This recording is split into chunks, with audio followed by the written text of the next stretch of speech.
You ever been in a situation where someone's chaos became your responsibility? Where their storm somehow landed on your shoulders? Yeah, we've all been there. See, here's the thing. They don't teach you this in school, but learning how to detach emotionally isn't about being cold. It's not about shutting people out. It's about protecting your peace without closing your heart. It's about standing in the fire with someone without burning up with them. Because if you don't know how to draw that boundary, if every crisis becomes yours, if every mood you're around becomes the one you carry, you're not just losing your peace, you're losing yourself. So today let's talk about what it really means to master emotional detachment without becoming numb, bitter, or disconnected. Let's talk about how to care deeply, but not drown, to love without losing your center, to be there for others without abandoning you. You can care without caring. And that's a lesson most of us learn the hard way. Because somewhere along the line, we were taught that love means taking it all on. That if someone's hurting, we're supposed to hurt too. If someone's struggling, we should feel guilty for not struggling with them. We confuse empathy with obligation. And before we know it, we're not just witnessing someone else's pain. We're living it like it's our own. But here's the truth. Carrying someone else's emotional weight doesn't heal them, and it sure doesn't help you. All it does is blur the line between where they end and you begin. And when that line disappears, so does your clarity, your peace, and eventually your ability to help at all. Because you can't be a stable force in someone's life if you're constantly sinking with them. Caring means being present. It means listening without judgment, offering support, and showing up with empathy. But it doesn't mean sacrificing your emotional well-being every time someone else falls apart. You can say, "I hear you," without absorbing the tension in their voice. You can say, "I care," without taking on the full burden of their experience. That's not cold. That's mature. That's healthy. That's sustainable. No. When you carry what isn't yours to carry, you're robbing the other person of something too. You're taking away their opportunity to build their own resilience, to navigate their emotions, to learn how to process what they're feeling. You think you're helping, but what you're really doing is interrupting their growth. Because when we rescue people from every emotion, we send the message that they can't handle life without us. And that's not love. That's codependence. Emotional detachment doesn't mean you stop feeling. It means you stop drowning in someone else's tide. It's knowing how to listen without losing yourself. It's the ability to sit next to someone in pain and still remain grounded in your own peace. That takes skill, it takes awareness, it takes practice, but it starts with the belief that your compassion is enough, that you don't have to bleed to prove you care. Some people will try to guilt you into carrying their chaos. They'll say you're selfish if you don't pick up their pain. They'll mistake your boundaries for rejection. But that's not yours to manage. Your job isn't to make everyone comfortable. Your job is to be honest about what's healthy for you and for them. Because if your care comes at the cost of your emotional stability, it's not care. It's self-abandonment in disguise. You can care deeply and still protect your energy. You can love someone and still step back when the weight gets too heavy. That's not failure. That's wisdom. That's the kind of emotional maturity most people wish they had. And it's what allows you to keep showing up day after day, not out of guilt or fear or duty, but from a place of strength, clarity, and genuine love. Emotional boundaries are not emotional walls. That's one of the most misunderstood truths about personal relationships. People hear the word boundary and assume it means pushing people away or cutting them off. But that's not what healthy emotional boundaries are about. Boundaries aren't built out of bitterness or fear. They're built out of clarity and respect for yourself and for others. They don't keep love out, they keep self-neglect out. When you set a boundary, you're not saying I don't care. You're saying I care about myself too. It's about recognizing where your emotional responsibility ends and where someone else's begins. It's learning to say, this is what I can offer, and this is what I cannot continue to hold. And that's not cruelty, that's balance, because when there are no boundaries, everything becomes blurry. You lose track of your own needs, you lose track of what's yours and what's not. You wake up emotionally drained and don't even know why. That's what happens when your energy becomes a free-for-all. Walls shut people out completely. They come from a place of fear, past wounds, and distrust. Boundaries, on the other hand, are doors with locks, still open, still accessible, but protected. They allow for connection, but not at the expense of self-respect. They say, I'm here, I'm listening, I'm involved, but I won't sacrifice my peace to prove it. That kind of self-regulation is often misunderstood, especially by those who benefit from your lack of boundaries. But it's necessary. Sometimes the people closest to you will take your boundaries personally. They'll say you're distant. They'll accuse you of changing. But the truth is, the version of you without boundaries was unsustainable. It was a version running on emotional overdrive, saying yes when it meant no, absorbing everything just to keep the peace. And while it may have felt like love on the outside, inside it was burning you out. Setting emotional boundaries is actually one of the most compassionate things you can do for both parties. Because when you protect your space, you show up more grounded, more present, more emotionally honest. You don't build resentment, you don't suppress your truth, and you don't pretend to be okay when you're not. Kind of authenticity builds real trust. It lets people know where they stand with you, and more importantly, where you stand with yourself. The problem is many people weren't taught this. They were taught to equate self-sacrifice with love. They were praised for being the emotional sponge, for always being available, for never saying no. But that's not love, that's depletion. That's a fast track to emotional burnout. Learning to set boundaries isn't about changing who you are. It's about protecting who you've always been underneath the exhaustion. It's about honoring your emotional bandwidth so you can keep showing up without slowly falling apart in the process. Detachment is protection, not punishment. Too often, people interpret emotional detachment as coldness or cruelty. They think if you step back, if you stop reacting, if you don't take the bait every time, that you're being distant or indifferent.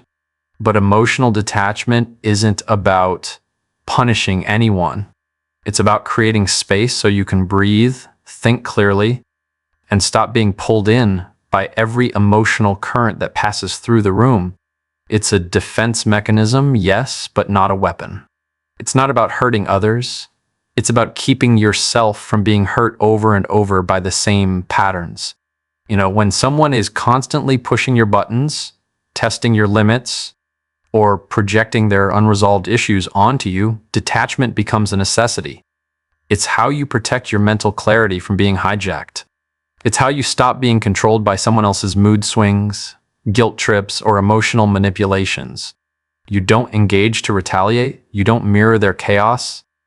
You stay calm, stay present, and create space, not to punish them, but to protect your peace. This doesn't mean you stop caring. It means you start caring in a more sustainable way. You recognize that being emotionally entangled in every crisis doesn't make you more compassionate.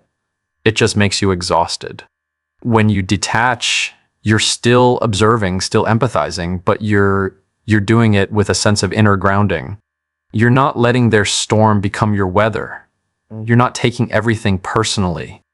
You're not internalizing what isn't yours. And yes, detachment can feel uncomfortable at first, especially if you've spent your whole life over-identifying with other people's pain, especially if you were raised to think that love equals over-involvement.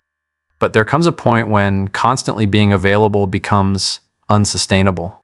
There comes a moment when you realize that your silence is more powerful than your reaction, that your calm energy is more disruptive than shouting back, that your distance speaks louder than your words. Some people will try to make you feel guilty for detaching. They'll say you've changed. They'll accuse you of being selfish. But what they're really reacting to is the loss of control. They were used to you always showing up, always fixing, always absorbing. Now that you've stepped back, they have to face their own emotions without using you as a crutch.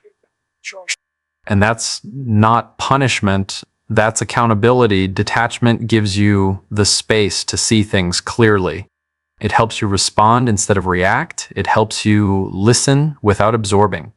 It creates room for reflection, for better decisions, for emotional freedom. It's what allows you to engage from a place of choice, not compulsion. You're not running away from people. You're stepping away from patterns that keep you stuck. You're creating enough distance to see where you end and where they begin. And in that space, something powerful happens. You start to reclaim your own emotional narrative.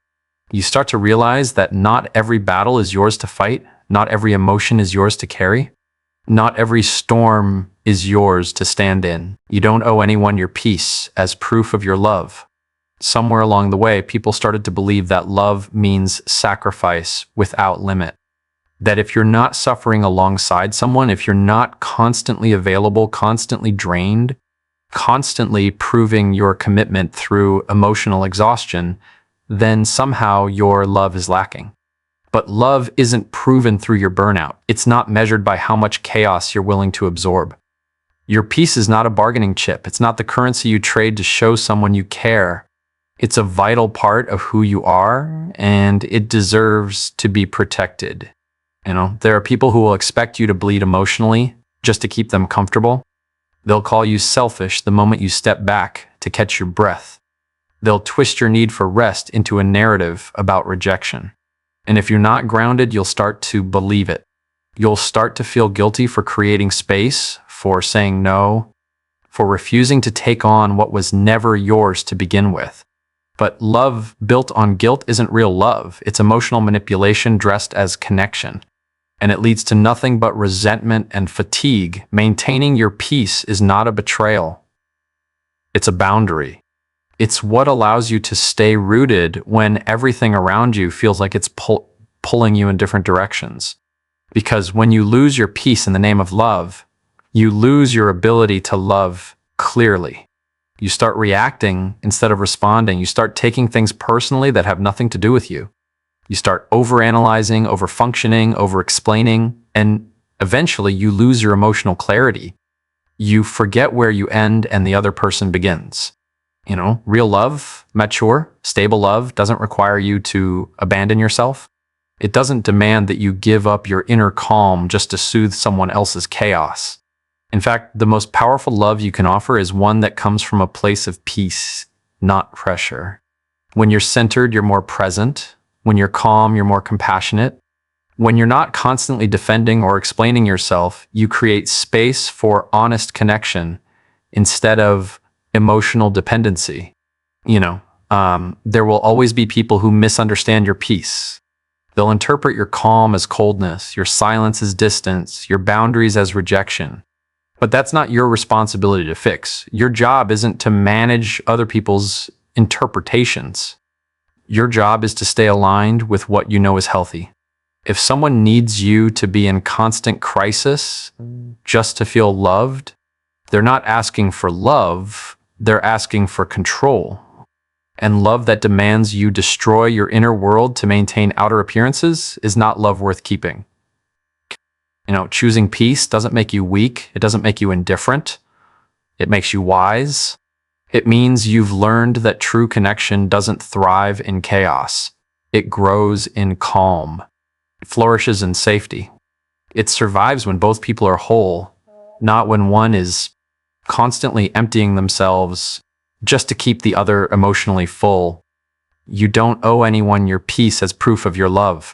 You owe yourself the kind of love that doesn't ask you to lose yourself just to be enough. Compassion has limits.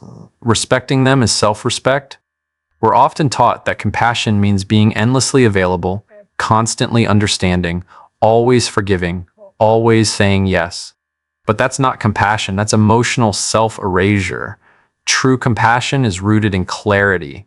It's not about how much of yourself you're willing to give away. It's about how much of yourself you're willing to honor while still showing up for others. When compassion becomes an excuse to tolerate disrespect, mistreatment, or manipulation, it's no longer compassion. It's self-betrayal. There's a difference between empathy and enabling, between being kind and being a doormat. Sometimes the most compassionate thing you can do is step back. Sometimes it's saying no. Sometimes it's letting someone face the consequences of their actions instead of shielding them from discomfort. That doesn't make you cruel. That doesn't make you cold. It makes you aware that constantly absorbing the impact of someone else's choices isn't sustainable or healthy. It teaches them nothing, and it empties you in the process.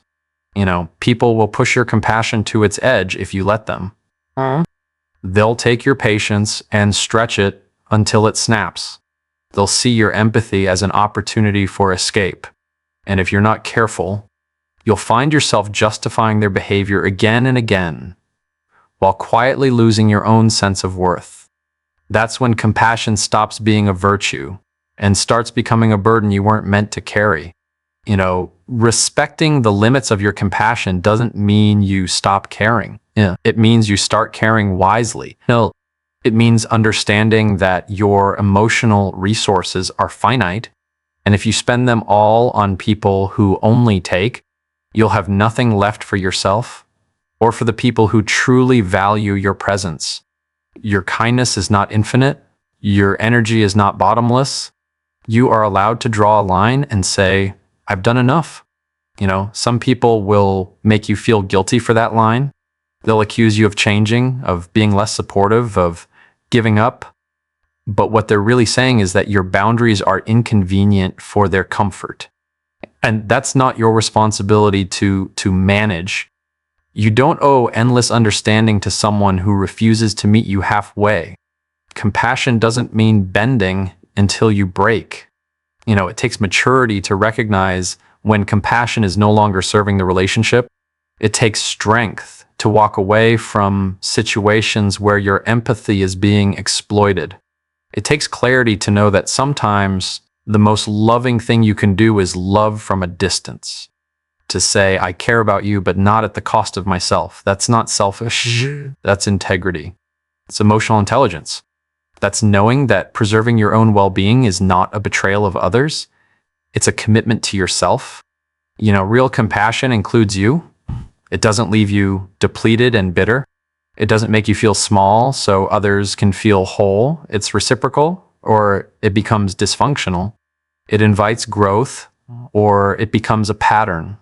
And if you find yourself in a dynamic where your compassion is constantly taken for granted, where your limits are ignored and your presence is expected rather than appreciated, it's time to pause, to reassess, to ask yourself if you're being kind to others at the expense of being kind to yourself. When you respect the limits of your compassion, you create space for relationships that are based on mutual care, not one-sided sacrifice.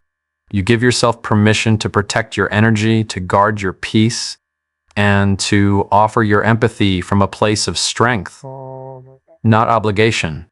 That's not cold. That's not distant. That's balance. That's what allows you to keep your heart open without letting it be broken again and again by the same patterns. Compassion has limits, and honoring them is one of the most courageous forms of self-respect you'll ever practice. You can show up without being pulled under. There's a quiet strength in knowing how to be present for someone without losing yourself in their struggle. It's the difference between empathy and enmeshment, between supporting and absorbing. So many people think that showing up means feeling every ounce of someone else's pain, mirroring their sadness, drowning in their chaos. But the truth is, that kind of emotional fusion doesn't help either person. It only creates confusion, burnout, and blurred boundaries. Being present isn't about merging with someone's emotions. It's about standing steady beside them. It's offering a safe space, not a rescue plan. You don't have to take on their storm to prove that you care. You don't have to suffer just to validate their experience. What they need most isn't your suffering. They need your stability. They need to know you're there, grounded, clear-headed, able to hold space without collapsing into it. That's what real emotional support looks like. But if you've been conditioned to believe that love equals self-sacrifice, this might not feel natural at first. You might feel guilty for not feeling everything they feel. You might worry that you're being distant or uncaring because you're not emotionally unraveling beside them. But emotional maturity teaches you that the most helpful thing you can offer is your calm, not your chaos. Your stillness becomes a mirror. It says, you're not alone, and I'm not going to fall apart with you. I'm going to help you remember your center by staying connected to mine. This kind of presence takes practice. It takes self-awareness to recognize when you're slipping from support into over-identification. It takes courage to resist the urge to fix, to save, to carry what isn't yours. And it takes compassion, not just for the other person, but for yourself. Because staying regulated when someone else is in emotional pain doesn't make you cold. It means you've learned how to protect your peace while still offering connection. People who are used to emotional entanglement might not understand this at first. They might misread your calm as detachment, your stillness as disinterest, but over time, they'll come to feel the difference between someone who reacts out of panic and someone who responds with grounded presence. One amplifies the pain, the other makes space for healing. Your ability to remain steady becomes a powerful gift, one that can't be given if you're constantly being pulled under. It's not your job to fix everything. It's not your role to be emotionally wrecked every time someone you love is going through something. Your job is to be a witness, a listener, a steady presence. That doesn't mean you don't feel, it means you don't lose yourself in the feeling. You can show up with love, with patience, with empathy, and still hold on to your own center. That's not emotional distance. That's emotional wisdom. That's how you stay connected without becoming consumed. That's how you keep your peace without walking away from the people you care about.